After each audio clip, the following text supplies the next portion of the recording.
Hi, I want to talk today about the myth, and that is if I raise my rent, my resident will leave. We've all been sold this bill of goods for decades, but management history of 37 years in raising rents on tens of thousands of renters has proven this wrong, as well as other companies like Buildium, who is a very large property management software company. What they found was that residents move 7 times faster because you don't do repairs, or you don't do them timely, and you don't do any improvements. Hi, I'm Ron Sudman, the CEO of Management One. And today I want to talk about, out of the hundreds of rents we increased last year, we had an incredible 96.3% of our residents stay with us with the increase. And only 3.7% of those actually did not renew their leases. And half of those were buying a house anyway. So it's probably almost less than half than the 3.7%. But let's look at the worst possible situation in today's hot rental market. What if your resident does move? Well, if they would move, first of all, we'd raise the rent anywhere from $6,000 to $1,000 a month or more. I know that seems extreme, but that's the market we're living in today, unlike the last 37 years we've been in business. Yes, you would have a rehab and you'd have repairs, but in most cases, you can probably recoup those dollars in 12 to 18 months with the increase in rent that we would be increasing it. So actually, in this situation, the market today, it's a no-lose situation for you because properties are renting in 24 to 72 hours, and we have a pipeline full of qualified applicants wanting to rent properties. Now, another thing we have to look at today is maintenance. Maintenance with the massive hyperinflation that we're experiencing right now, has and will increase your cost significantly in the next 2 to 3 years. I lived in this type of inflation, as some of you did, under President Carter, where prime was 21% and first mortgage interest rates were as high as 17.5% on a first mortgage. That's 4 to 5 times higher than most of you are paying on your residence and even on your rental property today. So ladies and gentlemen, this inflation is very real and we want to get ahead of it.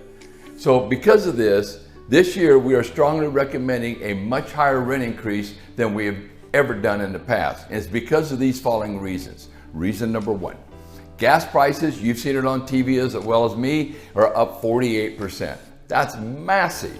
And that's a huge increase to contractors because everything they do is tied to gasoline, going back and forth to your property, going to pick up supplies, etc. Reason number 2, building supplies and materials have skyrocketed on all repairs. Here's very interesting, a statistic. Home Depot's annual cost of goods sold for 2020 had just a 2.27% increase from 2019. However, in the last 2 years, the increase has been a whopping 39.2% increase from 2020. That's almost a 40% increase, and that's just the materials. That doesn't include increase in labor costs, the gasoline we just talked about, etc. Reason number 3, lawn and pool service have just increased a staggering 32% for them to make the same profit they were making just a few months ago. And it's because of the gasoline we just talked about, especially on lawn service. Everything they do has to do with gasoline, lawnmowers, going to and from the property, etc. And pool services, their chemicals have went through the roof. Reason number 4, properties are getting older, ladies and gentlemen, including my properties. And large ticket items are wearing out, like a roof that's going to set you back $10,000 to $20,000. Air conditioning and heating, HVAC units, $7,000 to $12,000. Flooring, whether you're putting in carpet or you're putting in laminate, $5,000 to $10,000. Fencing, a lot of those wood fences over the last 15, 20 years have rotted out, and that's going to be $4,000 to $9,000. Covered patios, again, they have rotted out, and you're going to have to start replacing those at the tune of $6,000 to $12,000, depending on the size. Reason number 5. Rent control, we feel, is coming as it did in San Francisco many, many years ago. They already tried it once here locally and was voted down, but they'll try it again, and we feel within 2 years, it has a good chance of getting voted in. So our strategy is we want to get your rents up to the rental market, before it passes. Now, these 5 reasons alone are enough to raise your rent on your resident significantly just to stay even.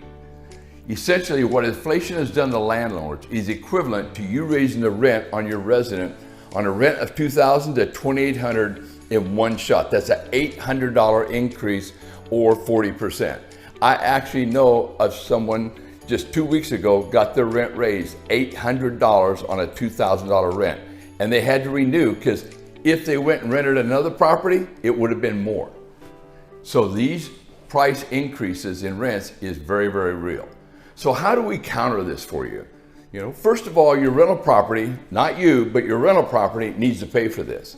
So our strategy over the next 2 years is getting landlord back to a break even or a little bit better and getting the cash in now so you'll have the money for those repairs and increase in cost repairs that you're going to start experiencing if you haven't already.